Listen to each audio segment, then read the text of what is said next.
This is The Last of Us Left Behind.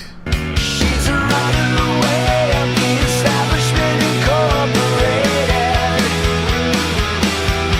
She won't cooperate. Well, she's the last of the American girls. Spoiler warning. There will be spoilers for The Last of Us's campaign ahead. We won't be discussing the ending or anything, but there will be spoilers nonetheless. They even specifically advise you to play the main campaign first, even though you can play this new standalone version of Left Behind without ever playing the main story. Let's get the obvious question out of the way. Why didn't I review the main campaign? Well, because after 2 playthroughs, once for review back in 2013 and a second time for a live stream playthrough, I really have had my fill about just everything Joel related in The Last of Us. My opinion also really hasn't changed over the years. The Last of Us is a perfectly serviceable game, but I don't consider it a masterpiece. There are some very good parts, and some downright stupid parts. It's a mixed bag, but on a whole is a great step forward over the Uncharted series. Boiler enemies, exploitable listen mode, and a questionable ending notwithstanding. What really made The Last of Us for me though, was the winter sections where you play as Ellie. These sections were where the Naughty Dog I've been told about for years finally came into existence. It felt like a perfect blend of film and game executed brilliantly, and sometime this year I'd love to give a closer examination about why that sequence works so well. Unfortunately, today I'm talking about the decaf version of the winter section known as The Last of Us Left Behind. Left Behind is equal parts an extension of the main campaign and a prequel. The prequel sections add a bit more context to some character development on Ellie's part. It's basically a post-apocalyptic date night and is basically just pressing the stick forward and occasionally pressing the triangle button to watch something adorkable happen. On the off chance a new gameplay idea does happen, it's over too fast or is awkwardly executed. Now, I really love the dynamic between Ellie and her girlfriend Riley, as it's very genuine and it's very sweet, but that alone doesn't make this half of the DLC worth playing. It's a one-trick pony with absolutely no replay value so long as you just keep pressing triangle until the game forces you to go forward. You could just look up a YouTube Let's Play and there would be hardly any difference in the experience to if you had played it yourself. The extension part of the campaign is actually worse off despite trying to add some more replayable elements. You can now pit the zombie-like clickers against hostile human survivors.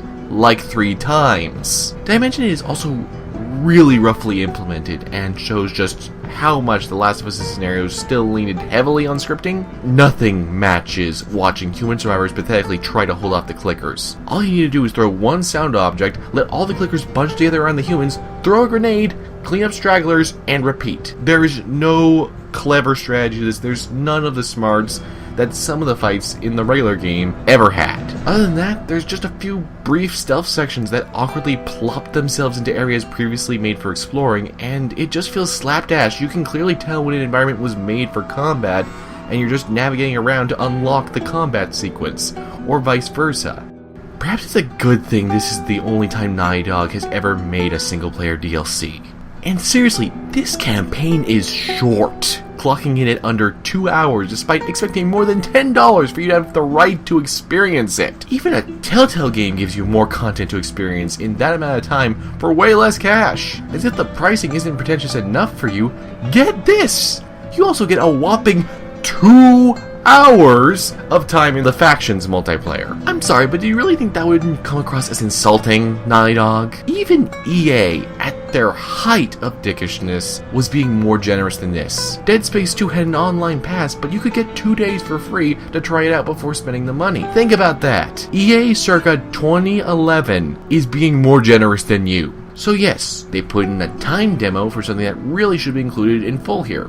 I mean really, learn from Halo 3 ODST and make the new purchase worth it, Naughty Dog. It's not as if you have people lining up to spend money on your stupid pass for their used copies of The Last of Us. This could have been 2 birds with 1 stone, getting the DLC and multiplayer in more gamers' hands in advance of the inevitable sequel that Nolan North's already indicated is being made, but instead you chose to only give 1 bird a mild concussion and scream harsh language to the second one for not paying an extra $10. That is a piss-poor offering, but I guess I shouldn't be surprised by the developers who charge $5 for a new difficulty setting.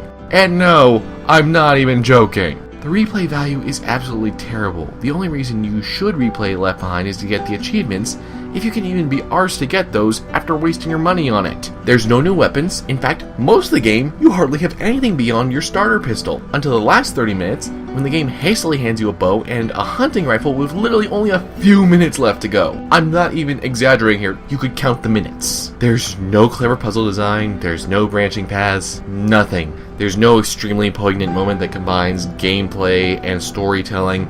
It's just a bunch of scripted set pieces, an apocalyptic date night, and what feels like a modder's first attempt at making levels in the Naughty Dog engine. I think what upsets me most, though, is that this is just so unlike the winter section, despite them supposedly tying it directly into that. The levels are claustrophobic, unimaginative, and poorly executed pipe dreams of a short story. If you want a taste of Riley and Ellie's relationship, just read The Last of Us American Dreams. It's a much better thing to spend your money on than this glorified mod pack. I hate that I dislike Left Behind so much because I was actually excited for this. It was supposed to be my favorite part of The Last of Us again, but instead is forgettable. I couldn't even begin to tell you how this thing was getting bloody 8s and 9s out of 10. I'll tell you what it really deserves. 4.5 out of 10.